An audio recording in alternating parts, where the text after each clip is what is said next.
Welcome back, everyone, to another deep dive here on Green Dolphin Science. Great to be back. Today, we're looking at something, well, quite ingenious out of Portugal.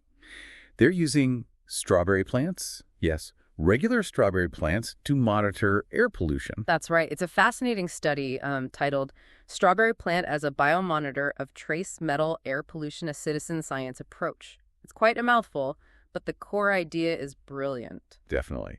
And for you, our listener, the learner, we're going to unpack this. We want to get right to the heart of how this works, what they found, and why it matters, without getting lost in the super technical weeds. Exactly. Think aha moments. We'll explore how these plants can be early warnings for air quality, what this specific study near Lisbon uncovered, and crucially, this whole citizen science angle. Yeah, that part's really interesting. Yeah, okay, so let's get into it. Where do we start? The problem, I guess. Yeah, let's start there. So the basic issue is trace metals in the air. We know they're not good for health, but tracking them is tricky. Right, the standard monitoring stations, they're expensive, and you can't have them on every street corner. Precisely. You get data, but it's spotty, geographically speaking. There are gaps. So researchers are always looking for other ways, lower cost ways to get a better picture. And that leads us to biomonitoring. Using living things to track pollution, which brings us to strawberries. Exactly, strawberries. And it turns out this isn't the first time they've been used like this. Oh, really? I didn't know that. Yeah, there were projects, I think, in Belgium and some other European cities that used them as what they call active PM receptors, basically little natural collectors for particulate matter in the air. Okay, so what makes them so good at catching this stuff? Is it the leaves? It is. Their leaves have these tiny little hairs, trichomes. And the surface itself is actually quite rough if you look closely. Ah, so more surface area, more places for dust and particles to get stuck, kind of like tiny green Velcro patches. That's a great way to put it, yeah. And in this specific study in Seixal, Portugal, it's an area near Lisbon with a mix of housing and industry. While people there were worried about dust and air quality, particularly because there are steelworks nearby. So this study using strawberries was partly a response to those local concerns. Got it. So the researchers didn't just plant them themselves, they involved the locals. They did, and that's the citizen science part that's so cool. They actually invited residents in one area, Aldea de Paiopeiros, to host these potted strawberry plants outside their homes. Wow. Okay. How did that work? Did people just get a plant dropped off? Pretty much. They distributed 78 plants, I think. Participants got a plant and some very specific instructions. Keep it outside from February to June 2020. Water it carefully at the base. Don't add fertilizer. Don't repot it. Basically, just let it sit there and, well, breathe the local air. So these plants weren't just sitting there looking pretty. They were actively collecting data. Exactly. Scientific instruments in disguise. Then, at the end of the period, people collected leaf samples following guidelines and sent them in. They got usable samples back from 49 different spots. That's pretty good participation. It really is. And interestingly, more people participated in the areas closer to the steelworks, which kind of underlines the community's investment in understanding what was going on. Yeah, that absolutely makes sense. If you think there's a problem nearby, you'd want to know more. Okay, so the leaves arrive at the lab. What next? How do you get pollution data from a strawberry leaf?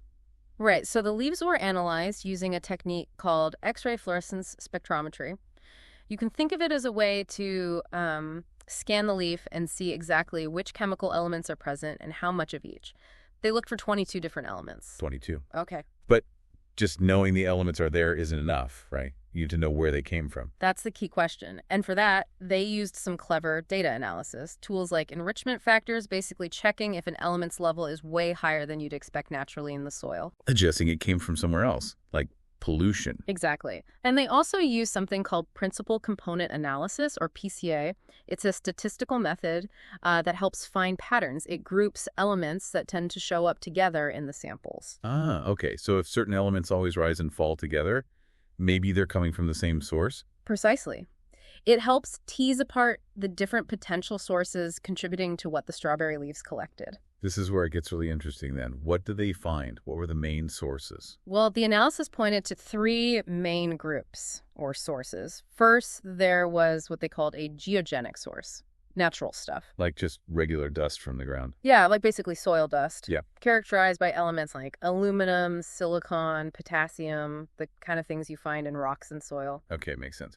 What else? Then they found 2 distinct anthropogenic sources, so pollution caused by human activity. And let me guess. One was the steelworks. You got it. The PCA results, and also looking at correlations between elements, they found a really strong link between iron and chromium, which is a classic signature for steel manufacturing. Manganese was linked too. Right. And importantly, when they mapped out where these elements were highest, the hotspots were right near the steelworks. The levels dropped off the further away you got. Wow. Pretty clear link then. Did things like wind direction play a role? It seems so, yeah. They noted that the prevailing winds seemed to influence the pattern, especially for iron distribution. Okay. Compelling evidence for the steelworks source. What was the other human source? The other one looked like it was related to traffic. The PCA grouped together elements like zinc, lead, and titanium. And again, spatially, they saw hotspots for these near major roads. Zinc and lead? Aren't they sometimes linked to industry too? They can be, yeah. But in this study, the zinc and lead levels didn't track closely with the iron and chromium. They seemed to be behaving independently. Suggesting a different source. Exactly. So the interpretation was that this signature was more likely from traffic, maybe dust kicked up from roads, tire wear, brake wear, that kind of thing. Incredible. So these humble strawberry plants managed to pick up signals from both heavy industry and road traffic. It really seems that way. Oh, and the PCA also identified one other grouping, which was just essential plant nutrients, phosphorus, sulfur, magnesium, stuff the plant would likely be taking up from the soil through its roots anyway. Right, it's normal food. Yeah. Okay, so the study didn't stop there, did it? They compared the strawberries to something else, lichens. Yes, exactly. Lichens are actually quite commonly used as biomonitors for air quality. They're sort of a known quantity in the field. So a kind of benchmark. Sort of, yeah. They wanted to see how well the strawberry data stacked up against this more established method. So they put transplanted lichens out at the same locations for the same time period, right alongside the strawberry. Lever. And how did the strawberries compare? Were they just as good? Well, they did a statistical comparison, regression analysis, and found a significant relationship for several key metals: iron, zinc, lead, titanium. Meaning the strawberries were reliably reflecting the presence of those pollutants, much like the lichens were. So, yes, they can be reliable indicators. But were they identical? Did they accumulate the same amounts? No, not exactly the same amounts. The degree of accumulation was different between the leaves on the lichens. Which makes sense, I suppose. They're totally different organisms. One's a plant with roots. The other is, well, a lichen. Exactly right. They have different ways of interacting with the environment. But here's the really persuasive part. When they ran that PCA analysis on both the strawberry data and the lichen data, Let me guess. they found the same major pollution sources popping out in both data sets: geogenic, steelworks, and traffic. Wow. Okay, that really strengthens the findings, doesn't it?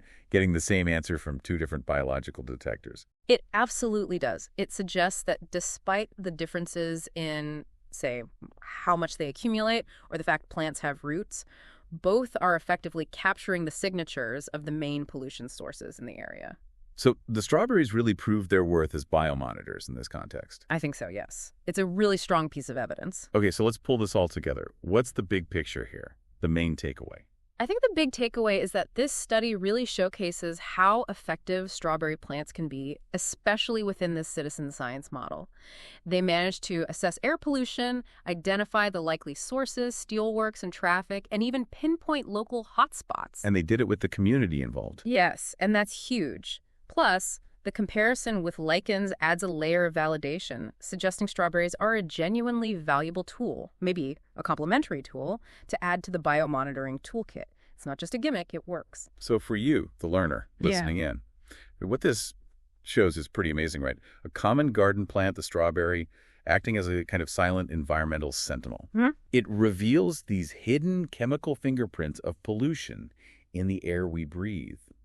And it's a powerful reminder that, science isn't always about super complex, expensive machines. Sometimes the best tools are literally growing outside our doors. It just takes that curiosity and, in this case, a collaborative effort with the community. And that community angle, that's where it gets really powerful, isn't it? I think so. This wasn't just scientists studying a problem. It was scientists working with the people most affected by it.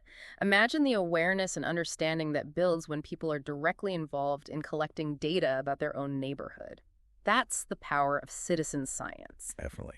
It connects people to their environment in a really tangible way. Yeah. So This deep dive leaves us with a pretty cool thought to ponder. If strawberry plants can tell us this much, what else is out there in nature that's quietly recording information about our environment? Right. What other natural indicators might be around us, just waiting for us to figure out how to read them? What could you, listening now, notice in your own backyard or park or street that might hold clues about environmental health? It's an invitation, really, to stay curious, keep your eyes open. And maybe even think about how you could contribute in ways big or small to understanding the world right around you.